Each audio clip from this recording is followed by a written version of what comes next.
ఆచార్య భేతబోలు రామబ్రహ్మం గారి శ్రీదేవి భాగవతం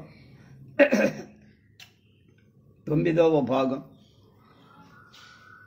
16/8/20.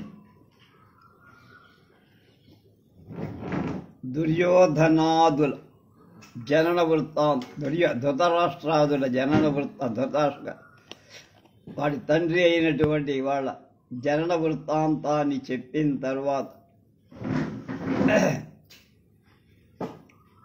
శౌనకాది మహర్షులకు సందేహం వచ్చాయి. విశేష ధర్మాలు వింతగా ఉంటాయి, ధర్మ సూక్ష్మాలు విడ్డూరంగా ఉంటాయి.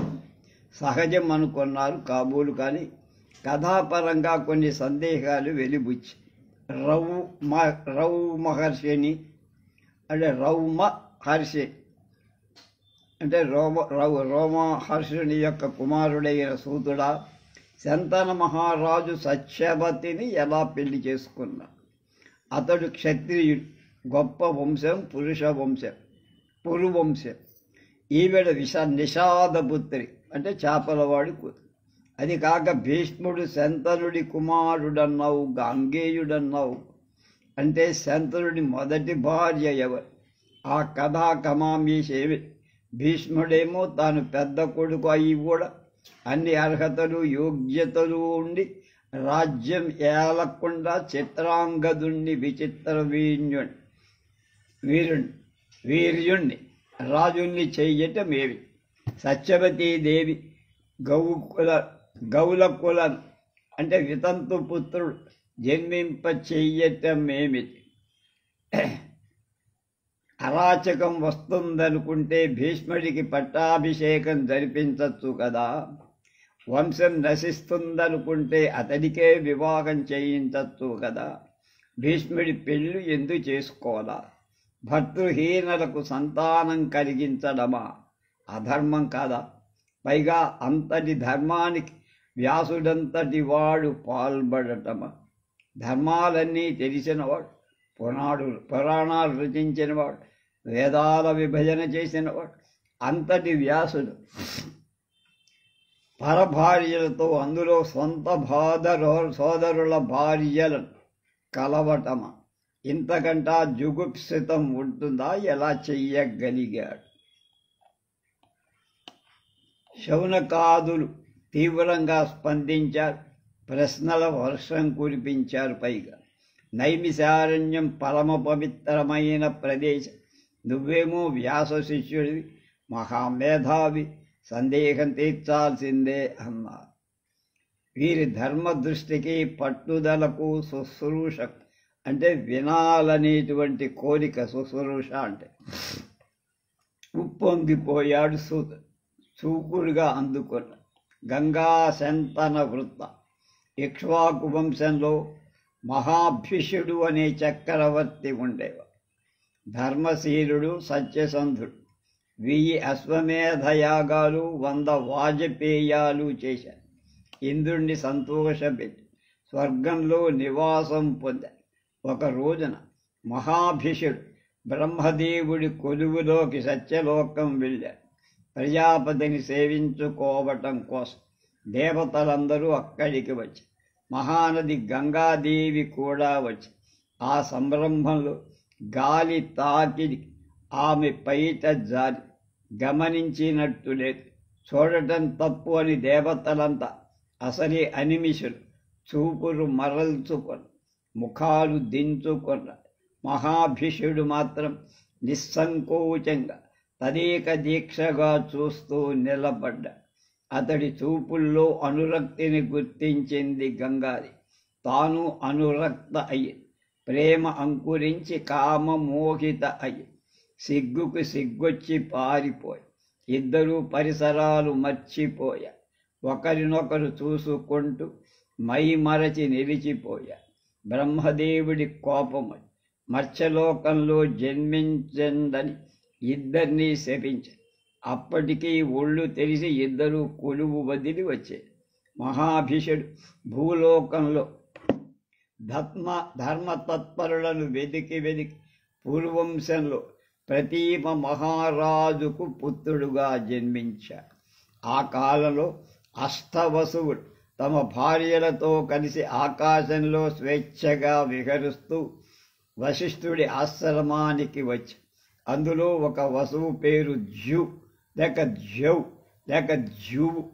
అతడి భార్య వశిష్ఠాశ్రమంలో నందిని ధేనువులు చూసి ఇది ఎవరి ఆవు అని ప్రశ్న వశిష్ఠుల వారిది అని చెప్పి ఊరుకోకుండా జ్యువు దాని విశిష్టతలు కూడా చెప్పి అది దివ్యధేనువు, దీని పాలు తాగిన వాళ్ళకి దీర్ఘాయుష్యు, అయుత సంవత్సర నిత్య యవ్వనం సిద్ధిస్తాయని. అయితే ప్రియ, నా ఇష్టసఖి ఉసీనరి రాజర్షి పుత్రి మృత్యులోకంలో ఉంది. ఆమె కోసం దూడతో సహా ఈ గోవును తీసుకుపోదాం. దీని పాలు త్రాగి జఠరా రోగ పీడాలన్నీ కూడా నశించుకొని నా స్నేహితురాలు మళ్ళీ మనలో ఒకతవు నిత్య యవ్వనంతో క్రీడి తీసుకుపోదాం పట్టు అని. ఆ సమయంలో వశిష్ఠుడు ఆశ్రమంలో ఫల పుష్పాదుల కోసం అడవికి వెళ్ళాడు. అదే అదననుకొని ఆ వసువులు ఎడుమండుగులు కలిసి ఆశ్రమంలో దిగారు. జ్యువు ప్రోత్సాహంతో నందిని ధేనువును అపహరించి తీసుకుపోయారు. కాసేపటికి వశిష్ఠుడు వచ్చి నందిని కనపడ్డ అంతటా వెదికాడు. కొండలు కోనలు గాలించాడు, ఎక్కడా లే. కోపం వచ్చి ధ్యానంలో కూర్చొని దివ్య దృష్టి సారించి చూశాడు. విషయం తెలిసింది. యనమండుగురిని భూలోకంలో మానవులుగా జన్మించమని శపించాడు. ఈ దుర్వార్త వసువులకు ఆగమేఘాల మీద వచ్చి వశిష్ఠుల వారి కాళ్ళు పట్టుకున్నారు. పొరపాటు చేశాం, క్షమించమది మతిమాల. బ్రహ్మర్షి శాంతించాడు. శాప తీవ్రత తగ్గి ఏడాదికి ఒకరు చొప్పున శాప విముక్తి పొందుతారు. అపహరణలో ప్రధాన పాత్ర జ్యువుది కనుక అతడు మాత్రం దీర్ఘకాలం మానవ శరీరంలో ఉండక తప్పదు పొండి అన్నాడు. అను సంవత్సరం సర్వే శాపమోక్ష అవాప్స్యద ఏనేమం వివృతాధేనుర్నందినీ మమ వత్స తస్మాజ్జౌర్మానుషే దేహే దీర్ఘకాలం వశిష్యత్. మానవ గర్భంలో జన్మించడం, సంవత్సరం పాటు నివసించడం, ఎలాగలా భగవంతుడా అని బాధపడుతూ తిరిగి వెళుతున్న అష్టవసులకు బ్రహ్మలోకం నుంచి భూలోకానికి వస్తున్న గంగాదేవి కనిపించి అందరూ ఆవిడను శరణు వేడారు. అమృతం తినే దేవతలా మానవ గర్భవాసం ఎలా చెయ్యంగలం? అంచేత తల్లి, దయచేసి నువ్వు మానవ రూపం ధరించి మమ్మల్ని ఉద్ధరించు.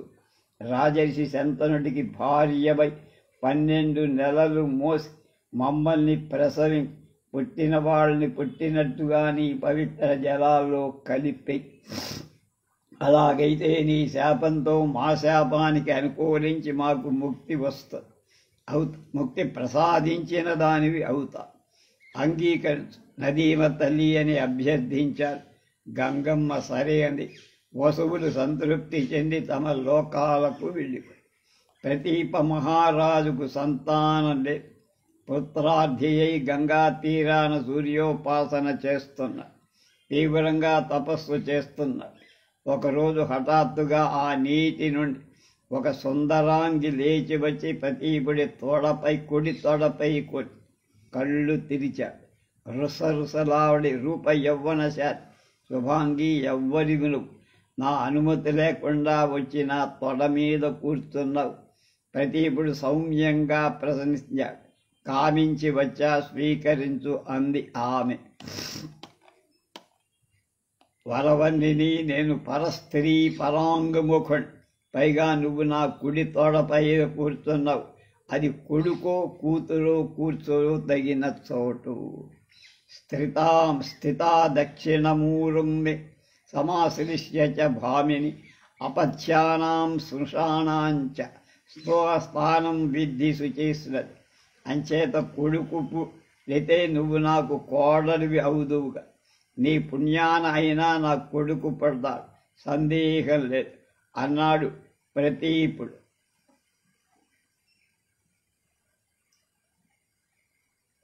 కొడుకో కూతురో కోడలో ముగ్గులో ఎవరికైనా అర్హత ఉంది కుడితోడ మీదకు.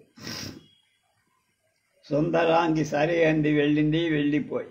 ప్రతీపుడు తపస్సు చారించి నగరం చేరాడు. సుందరాంగిని గురించే ఆలోచన. కొంతకాలానికి ప్రతీపుడి అంతఃపురం కళకళల కొడుకు పుట్ట. అల్లారు ముద్దుగా పెరిగి పెద్దాడై అతడే సెంత. రాజ్యం అతడికి అప్పగించి వానప్రస్థానికి పోదామని ప్రతీపుడు నిర్ణయించాడు. కొడుకుని పిలిచి అలనాటి సుందరాంగి వృత్తాంతం చెప్పాడు. నువ్వు ఏ వేట కోసమో ఏ అడవులకో వెళ్ళినప్పుడు ఆ సుహాసిని నీ దగ్గరికి వస్తుంది. కామార్తను అంటుంది. తిరస్కరించవు. ఎవరి నువ్వు అని ప్రశ్నించవు. ధర్మపత్నిగా స్వీకరించి సుఖించు. ఇది నా ఆజ్ఞ అని చెప్పేసి ప్రతీపుడు శంతనుడి రాజ్యం అప్పగించి అడవులకు వెళ్ళిపోయాడు. ఆదిశక్తిని పరాంబికను ఉపాసించి మోక్షం పొందాడు. 3వ అధ్యాయం 60 శ్లోకాలు అయిపోయినాయన్నమాట. శౌనకాది మహర్షులారా శ్రద్ధగా వినండి. ఒక హెచ్చరిక విసిరి సూతుడు మళ్ళీ శంతనుడు ధర్మతత్పరుడై రాజ్యం చేస్తున్నాడు. అతడు మృగయా వినోదం పట్ల ఆసక్తి ఎక్కువ. క్రూర మృగాలను వేటాడి చంపటంలో దిట్ట. గంగా తీరాన ఒక ఘోరారణ్యంలో వేటాడుతుండగా సుందరాంగి కనిపించింది. రూప యౌవనశాలిని, చారుహాసిని, వరవర్ణిని. శంతనుడికి తండ్రి మాటలు జ్ఞాపకం వచ్చాయి. ఆవిడే ఈవిడ, సందేహం లేదు అనుకోని.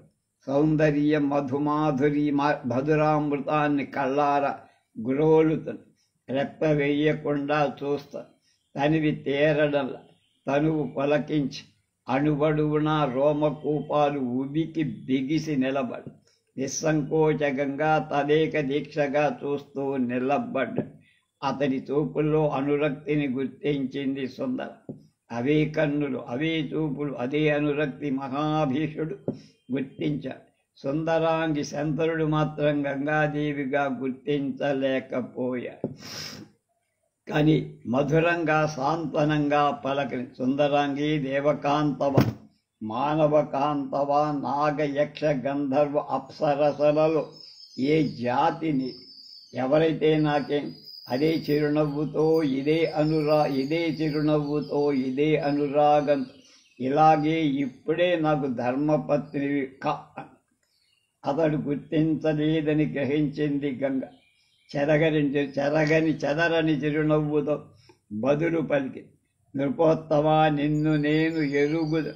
ప్రతీప మహారాజు పుత్రరత్నాలు, నీ వంటి వాణ్ణి పతిగా పొందాలని ఏ సతి మాత్రం కోరుకోదు. అలాగే నీ మాట జవదాటనైతే నాదొక నియమం. నువ్వు పాటిస్తానని మాట ఇవ్వాలి. నేనేం చేసినా అది శుభం కాని అశుభం కాని నువ్వు ప్రశ్నించకూడదు, అడ్డు చెప్పకూడదు, నిందించరాదు. నిషేధించినా నిందించిన నిన్ను వదిలి వెళ్ళిపోతా. ఇది నా నియమం, అంగీకారమైన. యచ్చ కుర్యామహం కార్యం శుభం వా యది వా అశుభం నిషేధ్యాత్వయా రాజన్ న వ్యక్తవ్యం తథాప్రి. మహాభిషుడి ప్రేమను తలచుకో ఒప్పుకొన్న అష్టవసువుల అభ్యర్థన మనసులో పెట్టుకొని అలా సమయం చేసింది గంగ. శంతనుడు సమయం అంటే ప్రతిజ్ఞ అంగీకరించి సుందరాంగితో రాజధాని చేరాడు. ధర్మపత్నిని చేసుకున్నాడు. నిత్యోత్సవంగా, నిత్య వసంతంగా, నిత్య నూతనంగా రోజులు గడిచిపోతుంది. అతడి అంతరంగాన్ని గుర్తించి అలరిస్తోంది గంగ. శచీపురంధరుల్లా, లక్ష్మీనారాయణుల్లా క్రీడిస్తున్నారు. సంవత్సరాలు అజలేకుండా దొర్లిపోతున్నాయి. గంగానదికి నెల మసలిని పుత్రుణ్ణి ప్రసవించింది. నెత్తురు గుడ్డను పొత్తి గుడ్డలతో తీసుకువెళ్ళి నిర్దాక్షణ్యంగా నదిలో వదిలేసి 2, 3, 4, 5 అయిపోయి మనసులో బాధపడ్డాడు తప్ప శంకరుడు. శంతనుడు కిమ్మన్న 8వసారి గర్భవతి అయి రాజు ఆలోచనలో పడి, నా వంశం నిలుస్తుందా, 7గురిని గంగపాలు చేసి ఇది 8వ గర్భం వారించకపోతే పుట్టబోయే బిడ్డ చస్తుందవు, వారిస్తే విడిచి వెళ్ళిపోదు. ఏం చెయ్య? 9వ గర్భం వస్తుందో రాదు, వస్తే మాత్రం ఈ పాపాత్మురాలు నిలవనిస్తుందా? బిడ్డను బతకనిస్తుందని హామీ ఏమిటి? ఎలాగైనా సరే వంశం నిలబెట్టుకోవాలి, ఇప్పుడే ప్రయత్నించాలి. బిడ్డ పుట్టగానే అడ్డుపడాలి, గంగలో కలపనివ్వకు అని శంతనుడు ఒక నిర్ణయానికి వచ్చి 8వ శిశువు జూ అష్టవసువు జన్మించ. అతడు దీర్ఘకాలం మానవుడిగా ఉండిపోవాలని వశిష్ఠుడు ఒకప్పుడు శాపం పెట్టాడు. యథావిధిగా గంగాదేవి పసిబిడ్డని తీసుకొని నదికి బయలుదేరితే శంతనుడు చూశాడు, వచ్చి కాళ్లపై పడ్డాడు. ఒక్క పుత్రునైనా విని వదిలిపెట్టు ప్రాణాలతో అని ప్రార్థించాడు. పెంచుకుంటాను, 7గురిని నీళ్లలో వదిలేశావు, నీకిచ్చిన మాటకు కట్టుబడి నేను అడ్డం చెప్పల. ఈ పుత్ర శోకం భరించలేకపోతున్నా, నా గుండెలు పగిలిపోయేట్టున్నాయి. దయచూడు, కరుణించు, విని ఒక్కడిని దక్కించు, నా వంశం నిలబడుతుంది. ఈ ఒక్క ఉపకారం చెయ్యి చాలు. అపుత్రస్య గతిర్నాస్తి అని. అందుకని ఇంతగా కాళ్ళ వేళ్ళ పడి బతిమాలుతున్నా, కనుక అనుగ్రహించు. గంగాదేవి వినిపించుకోలే, ముందుకే అడుగేసింది. శంతనుడి దుఃఖ క్రోధంగా మరి ఉగ్రుడయ్యాడు. నిప్పులు చెయ్యి కన్యా కఠినాత్మురాలు, నరకానికైనా ఎవరు పాపాత్మురాల? అయినా వెరవని పాపాత్ములు. ఏ పాపిష్టి వంశంలో పుట్టావు? కన్న బిడ్డల్ని కడ తీర్చుకుంటున్నావు. మానవుల్లోనే కాదు, ఏ జాతుల్లో ఉండదే ఇలాంటిది. నువ్వు అసలు ఆడదానివేనా? తల్లి పేగు ఉందా? ఎలా తెంచుకోగలుగుతున్నావే రాక్షసి? ఉంటే పోతే పో, వంశ వినాశనానికి దాపురించ. పిల్లవాణ్ణి మాత్రం తీసుకువెళ్ళటానికి వీళ్ళే. అయినా గంగ ఆగల, రుసరుసలాడాగింది. ఒక్క నవ్వు అదోలా నది, నడుస్తూనే బదులు పని. శంతను, ఈ బిడ్డ నాకు కావాలి, నీకివ్వరు. అడవుల్లో పెంచుతా. నువ్వు మాట తప్పావు, నాకు అడ్డు చెప్పావు, నిందించావు. అంచేత నిన్ను విడిచి ఇదిగో ఇప్పుడే వెళుతున్నా. వెళ్ళే ముందు ఒక మాట జాగ్రత్తగా విని. నేను గంగాదేవి. పూర్వజన్మలో నువ్వు మహాభిషుడివి. మన అనురాగం అడవిలో కాదు, అలనాడు సత్యలోకలు. నువ్వు గుర్తించలేకపోయావు. సరే, ఆ సంగతి ఎలా? అష్టవసులు వశిష్ఠ శాపానికి గురై నన్ను తల్లిగా అభ్యర్థించా. ఆ దేవ కార్యం కోసం నేను ధర్మపత్నిని అయ్యా. 7గురిని శాప విముక్తుల్ని చేశా. ఈ బిడ్డకు అష్టవసు, వీడు దీర్ఘాయు, తల్లి లేని బిడ్డడు, బతకడు. బతికినా ఆరోగ్యంగా ఉండడు. అంచేత నేనే తీసుకువెళ్ళి పెంచుతా. యువకుడయ్యాక నీకు అప్పగిస్తా. దాస్యామి యౌవన ప్రాప్త పాలయిత్వా మహీపదే. నా మాతృరహిత పుత్రో జీవేన్న చ సుఖీ భవేత్. అంతపు అష్టవసు గంగాపుత్రుడు గాంగేయుడు, బలాధికుడు, మహావీరుడు అవుతాడు. అంచేత దుఃఖించం. మనం కలుసుకున్న అడవిలోకే, ఆ చోటికే తీసుకువెళుతున్నాను. ఆ మాటలు విని శంతకుడి కాసంత ఉపశమనం కలిగింది. గంగాదేవి అదృశ్యమై భార్యా విరహం, పుత్ర విరహం బాధిస్తున్నా. నేను నిమిత్తమాత్రుడినైపోయా, ఏం చెయ్యలేక అనుకున్నాడు. ధైర్యం చెప్పుకున్నాడు. రాజ్యపాలనలో మునిగిపోయాడు. కాలం గడుస్తా.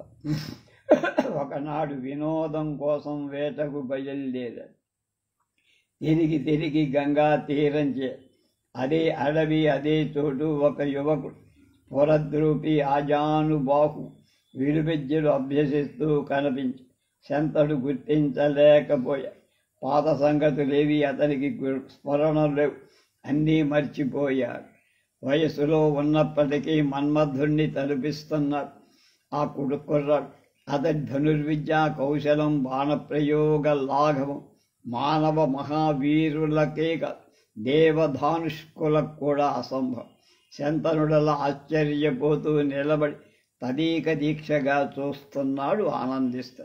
చాలాసేపటి ఆ యువకుడు తన అభ్యాసం ఆ పూటకు ముగించాడు. శంతనుడు స్పృహలోకి వచ్చి యువకుణ్ణి సమీపించి ఆర్ద్రంగా ఆప్యాయంగా పలకరించి, నాయన, ఎవరి అబ్బాయి అని అడిగాడు. ఆ యువకుడు జవాబు చెప్పకుండా ఇటు అటు బాణాలు వేసుకుంటూ మాయమై. శంతనుడికి దిగులు పట్టు. ఏమిటో ఏదో తెలుసుకోవాలని కుతూహలం పెరిగింది. గంగాదేవిని స్మరించాడు, స్తుతించాడు. ప్రత్యక్షమైన మితంగా శుచిస్మితంగా రాజేంద్ర, వీడు నీ కూకుడికి అస్తమ వసు గాంగేయుడు. వశిష్ఠుల వారి దగ్గర వేదశాస్త్రాలు అభ్యసించాడు. ధనుర్వేదంలో మరీ ప్రావీణ్యుడే. పరశురాముడికి ఎంత విద్య వచ్చో ఇతడికి అంతే వచ్చు. ఇప్పుడింక నీ పుత్రుణ్ణి నువ్వు తీసుకెళ్ళవచ్చు. నీ వంశానికి ఇతడు కీర్తికారకు, మంచి బాలుడు అనిపించుకోడు, నిన్ను ఆనందింపజేస్తా అని చెప్పి గాంగేయుణ్ణి పిలిచి తండ్రికి అప్పగించి గంగమ్మ అదృశ్యమై. శంతనుడు మురిసిపోతూ కొడుకుని కౌగలించుకొని శిరస్సు మూర్కొని రథం ఎక్కించుకొని రాజధానికి తిరిగి వచ్చి గజోత్సవం జరిపించారు. మంచి రోజు చూసి మంత్రి, పురోహిత, సామంత, దండనాయక, పౌర, జానపదులందరినీ రావించి కొడుకును పరిచయం చేసి యవ్వరాజ్య పట్టాభిషిక్తుణ్ణి చేసి పుత్రుడి గుణగణాలు, శౌర్య పరాక్రమాలు ప్రత్యక్షంగా పరోక్షంగా తెలుసుకుంటూ సంబరపడిపోతున్నాడు శంత. ఇది జాహ్కన విని గంగాదేవిని తలవనైనా తలబట్టం లేదు. ఆయనకి ఇక గంగాదేవి జ్ఞాపకం. 4వ అధ్యాయం 69 శ్లోకాల భావం ఇదంతా. శౌనకాది మహామునులారా, గాంగేయుడి జననం విన్నారు కదా. ఇంక మహారాజు శంతనుడు దాశపుత్రి మత్స్యగంధిని ఎప్పుడు పెళ్లి చేసుకున్నాడు? ఎలా? ఈ సందేహాలు సమాధానాలు మిగిలిపోయాయి, చెప్తా విను. యోజన గంధి శంతన వృత్తాంతం. శంతనుడు వేట పిచ్చి ఉంది కదా. గాంగేయుడితో కలిసి గాఢారణ్యాలకు బయలుదేరాడు. క్రూర మృగాలను వెతికి సంహరిస్తూ అరణ్యం ఆ చివరి నుంచి ఈ చివరకు వెడుతూ 4 ఏళ్ల పాటు సాగింది వేట. కట్ట కడపట కాళిందీ తీరానికి చేరాడు. ససైన్యంగా విడిది చేశాడు. శంతనుడు తన గుడారంలో విశ్రాంతి తీసుకుంటున్నాడు. ఎక్కడ నుండి వీచెనో ఒక సుగంధ పరిమళ వీచిక అతడి ముక్కుపుటలను గిలిగింతలు పెట్టి, తనువు పులకింతలు పెట్టి గుడారం బయటికి వచ్చి, అది మందార సుగమగంధం కాదు, కస్తూరి పరిమళం కాదు, చెంపక సువాసన కాదు, మాలతీ కేతకీ సురభిలవాయు సంగతం తరంగం కూడా. ఏమయ్యుంటుంది చెప్పమా అనుకుంటూ ఆ పరిమళం ఆస్వాదిస్తూ అది వస్తున్న వైపు చకచక అడుగులేసి కనిపించింది. శృంగారవతి కనిపించింది. కాళిందీ నదీ తీరాన కూర్చొని మలినాంబరాలతో ఉన్న నల్లగా ఉన్న చూపులకు ఇంపుగా కని ఆ పరిమళం ఆవిడ శరీరాన్నించే అని రాజు గ్రహించి ఆశ్చర్యపోయి, పరిమళమే అద్భుతం అనుకుంటే ఆ అందం మరీ అద్భుతంగా, నిండు జవ్వనం, పెత్తని సొమ్ముగా, ఎవరి అమ్మాయి ఇక్కడికి ఎందుకు అని దేవమానవ గంధర్వలోకాల కన్యలలో ఎవ్వరై ఉండాలి. ఎవరైనా కానీ ఈ ఘుమఘుమలేమిటి? ఒకప్పుడు గంగాదేవి ఇలాగే నది ఒడ్డునకి దర్శన అనుకునేసరికి శంతనుడు కామ వివసుడయ్యాడు. మళ్ళీ మాటకి, ప్రియా, ఎవరు నువ్వు? ఎవరి అమ్మాయి? ఇక్కడ ఎందుకున్నావు? ఇది విజనారణ్యం కదా. చారునెత్రి ఒంటరిగా ఇక్కడ ఏం చేస్తున్నావు? ఎవరి కోసం ఎదురు? వివాహితవా, అవివాహితవా? నీలి గిరదాల ముంగురుల దాన్, దయచేసి నీ వివరాలన్నీ చెప్పు. ఈ సౌందర్యం నా మనస్సును పరవశింపచేస్తా. ఈ పలకరింపుల యోజన గంధి రవ్వంత తత్తరపడి శంతనుణ్ణి చూసి కన్నులు పద్మాల్లా వికసించాయి. నేను దాసరాజు కూతురు, తండ్రి సాటు పెండ్లను, ఇదిగో ఈ నావ నడుపుతూ ఉంటా. ఉచితంగా యాత్రికుల్ని నదిని దాటించి ఇటు అటు చేరేస్తుంటే నీకు అబద్ధం చెప్పడెందుకు? ఇవ్వాలి మా నాన్నకు వేరే పని ఉండి ఇంటి దగ్గరే ఉండిపోయాడు. అంబుజేక్షణ, నేను కురువంశ మహారాజును, నాకు భార్యలే, నేను ధర్మపతిని చేసుకుంటా, అంగీకరించి. యవ్వనం ఎందుకు వృధా చేసుకుంటావు? నిన్ను చూసినప్పటి నుంచి మన్మధుడు నాపై దాడి చేస్తా. నీ రూప యవ్వన విలాసాలు నీకు దాసుని అనుగ్రహం. ఒకప్పుడు నాకు భార్య ఉండే, నన్ను వదిలేసి వెళ్ళిపోయి మరొకతని ఇంతవరకు చేసుకోలే. ప్రస్తుతానికి విధురుణ్ణి, భార్యా విహీనుడు, సర్వాంగ సుందరివి నువ్వు. నిన్ను నేను చూడగానే నాకు మనస్సు అయ్యింది. యోజనగంధి చెవులకు ఈ పలుకు అమృతపు చినుకులయ్యాయి. ధైర్యం కూడగట్టుకొని సన్నటి గొంతుతో సాత్వికంగా ఇలా, మహారాజా, మీ మాటలు నిజమేనని నమ్ముతున్నా, కానీ నేను స్వతంత్రాన్ని కాదు కదా. తండ్రి బద్దికలో ఉన్నదాన్ని దాత అతడే కాబట్టి నువ్వు ఆలస్యం చెయ్యకుండా మా తండ్రిని అర్థించు. దాసపుత్రినైనంత మాత్రాన స్వైరిని కాదు, అంటే స్వేచ్ఛా విహారం ఎక్కడ పడితే అక్కడ తిరగటం కాదు. తండ్రి చెప్పు చేతలతో మెలిగా కనుక ఒకవేళ నువ్వు అభ్యర్థించిన మా తండ్రి అంగీకరించి ఇవ్వకపోతే అప్పుడు నువ్వే స్వయంగా నా పాణిగ్రహణం చెయ్యి. ఇది నాకు ఇష్టం. మన్మధుడు నిన్ను ఎలా హింసిస్తున్నాడు, నవయవనంలో ఉన్న నన్ను కూడా అలాగే చేస్తున్నాడు. నిన్నే హింసించినవాడు వయస్సులో ఉన్న నన్ను హింసించడా అన్నది. అయినా వరపరంగా వస్తున్న కులాచారం పట్ల నిబ్బరంగా ఉండాలి కదా. నేను మనోభవస్త్వాం రూపం కిం దునోతి యథా పునర్మాం నవ్యౌవనాం దునోతి తత్రాపి ధర్మశ రక్షణీయ ధృతి కులాచార పరంపరా. శవనకాది మహామునుల యోజనగంధి ధైర్యంగా చెప్పిన మాటలు వింటూనే శంతనుడు రాజరాజను కలుసుకోవడానికి బయలుదేర. అంత దూరంలో చూసి దశరాజు ఆశ్చర్యపోయాడు. వంగి వంగి దండాలు పెడుతూ అన్నాడు, మహారాజా, నీ దాసుని ఇలా అనుగ్రహించారా? ధన్యుడేమిటో ఆజ్ఞ. దశ, నువ్వు అంగీకరించినట్టు ఇట్టేవైతే నీ కూతుర్ని ధర్మపత్నిగా చేసుకోవాలనుకుంటుంది. భూపాల కన్యారత్నం నాదైతే అడుగుతున్నవాడు నువ్వైతే ఇవ్వదై ఎప్పుడూ ఇస్తా, ఇవ్వరాంది ఎప్పుడూ ఇవ్వ. అయితే మహారాజా, ఇక్కడ నాదొక చిన్న విన్నపం.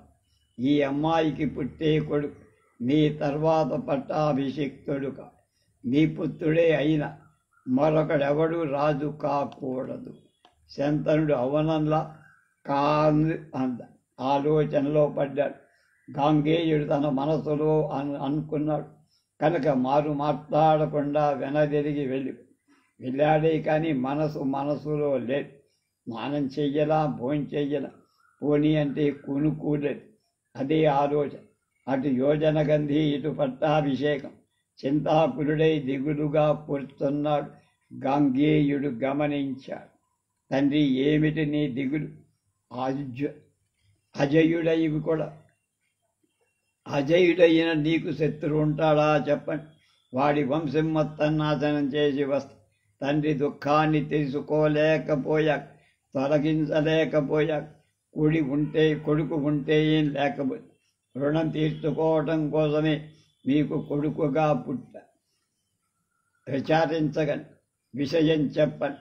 తండ్రి ఆజ్ఞాపిస్తే రాజ్యం వదిలేసి అడవులకు వెళ్ళాడు రామ్. అని చంద్రు కొడుకు రోహిత్ తండ్రి అమ్మేస్తే ఒక విప్రుడి ఇంటి వాడయ్య.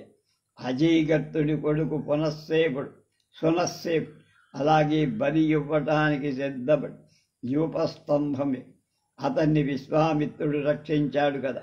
తండ్రి ఆనతి మీద పరశురాముడు జామదగ్గుడు తల్లి శిరస్సు ఖండించాడు. అకార్యమైనా చేశాడు. తండ్రి ఆజ్ఞకు తిరుగులేదని భావి.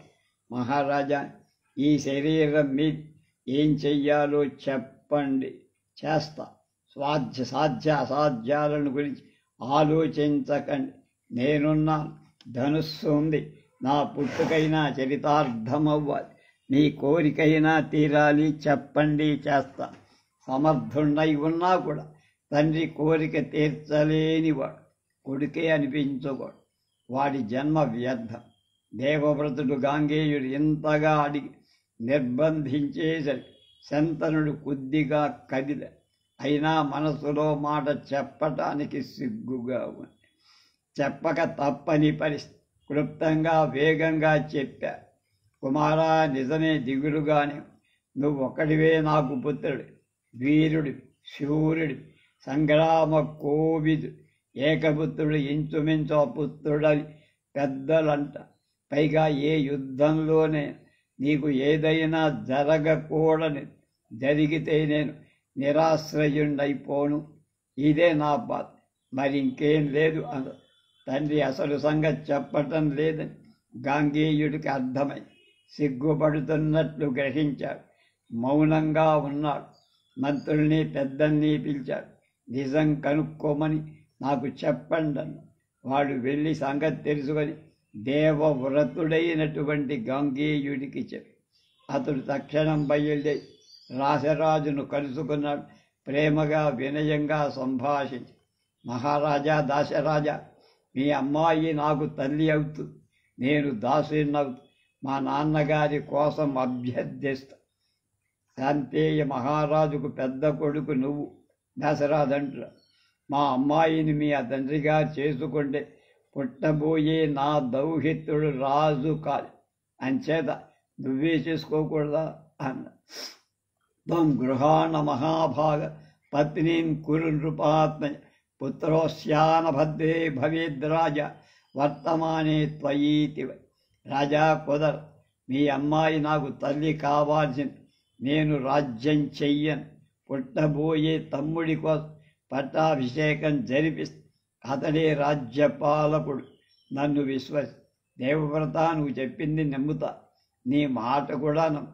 కానీ రేపు నీకు పుట్టబోయే బిడ్డ బలవంతుడై నా మనవడి నుంచి రాజ్యం లాక్కుంటే ఏమి లాక్కుంటాడు, అప్పుడు ఏమిటి? అయితే దశరాజా మీరంతా వినండి. నేనసలు వివాహమే చేసుకో, బ్రహ్మచారిగా ఉండిపో. ఇది సత్యం, ఇది నా ప్రతిజ్ఞ. భీష్మవ్రతం. ధీవర ప్రభు ఆజ్ఞరించాడు. ధీవర ప్రభు అంగీకరి సత్యవతిని శంతనుడికిచ్చి వివాహం జరిపించాడు. ఇలా జరిగింది ఆ వివాహం. శంతనుడికి తెలియదు. సత్యవతి అప్పటికే ఒక కొడుకు వ్యాసుడు జన్మించినట్టు. 5వ అధ్యాయం 59 శ్లోకాలు. సౌనకాది మునులారా, సత్యవతి శంతనుడి వివాహం కథ చెప్పారు. భీష్ముడు పట్టాభిషేకం ఎందుకు జరిపించుకోలేదు, సత్యవతి ఎందుకు రాజ్యం అతడికి అప్పగించలేదు, అతడు బ్రహ్మచారిగా ఎందుకు ఉండిపోయాడు, అన్నీ వివరంగా అర్థమైనాయి కదా. సత్యవతి శంతనుల 2 కొడుకులు పుట్టి కాలవశాన దివంగతులైన సంగతి కూడా చెప్పారు.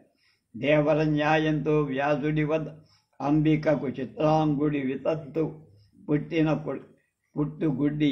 ఎందుకంటే వ్యాసుడు కలిసే సమయాన్ని అతని రూపాన్ని చూసి అంబిక కళ్ళు మూసు. అందుకని బిడ్డ జనుషాంధుడయ్య. అంబాలిక విచిత్ర వీర్యుడి వితంతువు పుట్టిన కొడుకు పారిపోయిన రంగు. ఎందుకంటే ఆ సమయంలో వ్యాసుల రూపానికి కోపానికి అంబిక భయపడింది అంబాలిక. అందుకని పాండురోగిలా శ్వేతవర్ణంలో కొడుకు. అంబికాసుతుడు ధృతరాష్ట్రుడు, అంబాలికా తనయుడు పాండురాజు. 2వసారి కోడలు పిల్ల తనకు బదులు దాసీని నియోగించి అది కానుకగా చతుర ధైర్యంగా ఉళ్ళు తెరిచి వ్యాసుడితో ఆనందించి తృప్తిపరిచి సర్వలక్షణ సంపన్నుడై సాత్విక మేధావి ధర్మాంశతో విదురుడు జన్మించి పెద్దవాడైనా గుడ్డివాడు కనుక ధృతరాష్ట్రుడు రాజు కాలేదు. మంత్రి పురోహితులంతా పాండురాజుకే పట్టాభిషేకం జరిపారు. భీష్ముడి ఈ అనుమతి అంది. విదురుడి దాసీపుత్రుడు కనుక రాజ్యం పొందకపోయినా మేధావి కనుక మంత్రిగా నియమించబడ్డాడు. ధృతరాష్ట్రుడికి 2 భార్య, సౌబలరా కుమారి గాంధారి, వైశ్య.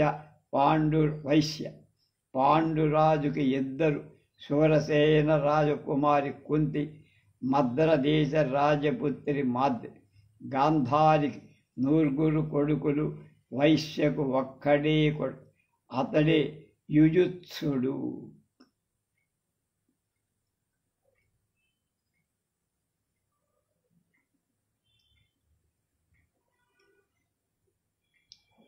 గాంధారీ సుశుభే పుత్రశతం పరమశోభనం, వైశ్యే శేకం సుతం కాంతం, యుయుత్సం సుశుభే ప్రియ.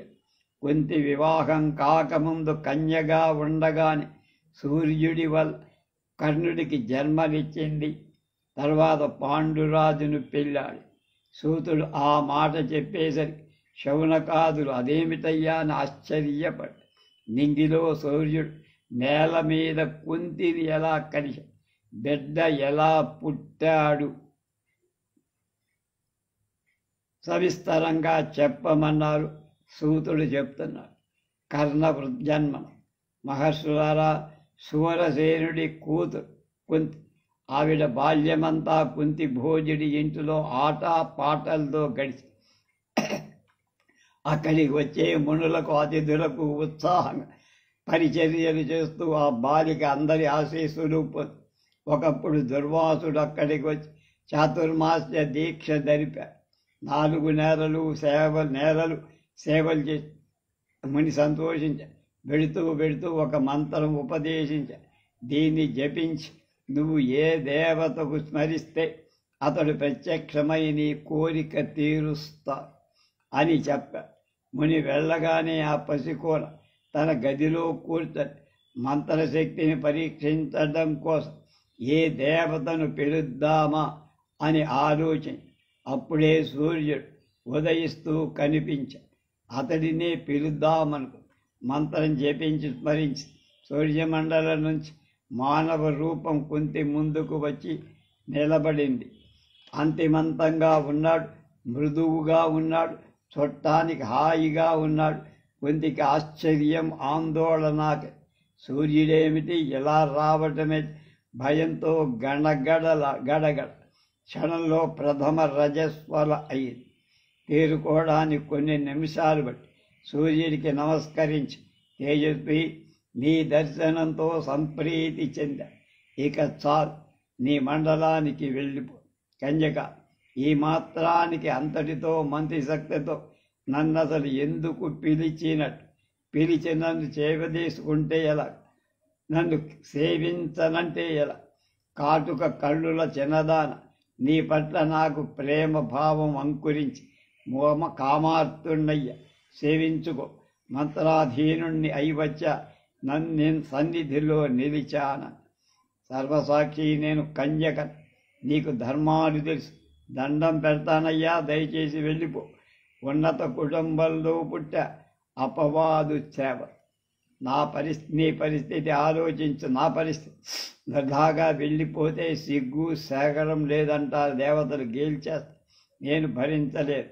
నా కోరిక తీర్చు, లేదంటే నిన్ను, నీకు ఇచ్చిన మంత్రం బ్రాహ్మణ్ణి ఇద్దరిని శపిస్తా. భయపడు, నీ కన్యా ధర్మం చెడదు. ఇక్కడ ఈ 4 గోడల మధ్య జరిగిన సంగతి భోజులకు తెలియదు, లోకులకు తెలియదు. అచ్చన్ అలాంటి కొడుకే పుట్టి అలా నడిచి బడబడిన సూర్యభగవాన్ ఆ సిగ్గుల మొగ్గను తనివి తీర ఆఘ్రాణించి వెళ్ళిపోయి కుంతి గర్భవతి దాదికి తెలిసింది. తల్లిదండ్రులు తేనివ్వకుండా కాపాడి నెలలు నిండాయి. కవచ కుండాలతో మహా తేజస్వి కొడుకు పుట్టాడు. 2వ సూర్యుడిలా వెలిగిపో. దాది ధైర్యం చెప్పింది. పెట్టెలో పెట్టి రహస్యంగా తీసుకుపోయి ఎక్కడో వదిలేసి వస్తానని. పసిబిడ్డను మంజూషికలో ఉంచుది. కుంతి కుమారి భోజన విలపించి, ఏం చెయ్యన్రా నాయన, కన్న బిడ్డను వదులుకుంటున్న మందభాగ్యం. కుంతి కుమారి పద్యాలు కరుణశ్రీ గారు అద్భుతంగా రవి బాగుంటాయి. ఆ జగదంబిక సర్వేశ్వరి నిన్ను కాపులించుగాక. ఈ విశ్వజనని ఆ కాత్యాయనుని సాకుగా. రవికుమారా, నిర్లజ్జగా దుష్టజారినిగా నిన్ను అడవుల పాలు చేస్తూ కన్నా మళ్ళీ ఎప్పటికీ చూస్తాను తెలిసి తెలిసి చేస్తున్న ఈ మహాపాతకం జ్ఞాపకానికి వచ్చినప్పుడల్లా ఎంత గుండె కోతగా నాకుంటుంది. పూర్వజన్మలో ఏ మహాపాపం చేశాను, జగదీశ్వరుని ఒక్కసారిగా అర్చించలేదేమో, అందుకే నాకు ఈ శిక్ష వచ్చి ఉంటుంది. బిడ్డను కని పెంచుకోలేని స్థితి, చేజేతులా వదులుకొనే దురవస్థ. ఎవరైనా చూస్తారు ఊరుకుంటే కుంతికి పక్కకు లాగి దాది పెట్టి మూసేసి గుట్టిగా వెళ్ళిపోయి గుండెలు చిక్కబట్టుకొని కుంతి కొయ్యబారి చూస్తూ అలాగే ఉండింది. నెమ్మదిగా కదిలి వెళ్ళి స్నానం చేసి దాదికి ఒక రథచోదకుడు సూతుడు ఎదురయ్యాడు. అతని భార్య రాధ పరిచయంతో దాదిని పలకరించి పెట్టె ఏమిటని అడిగింది. ఎక్కడివాడు, ఎవరివాడు, మగబిడ్డ అని ఊరుకుంది దాది. నాకు సంతానం లేదు, పెంచుకుంటాం, ఇవ్వమని రాధను బలవంతం చేసి తీసుకువెళ్ళి సూతుడి ఒంటిలో బిడ్డడయ్యాడు కర్ణుడు. రేపు పాండవ వృత్తాంతం.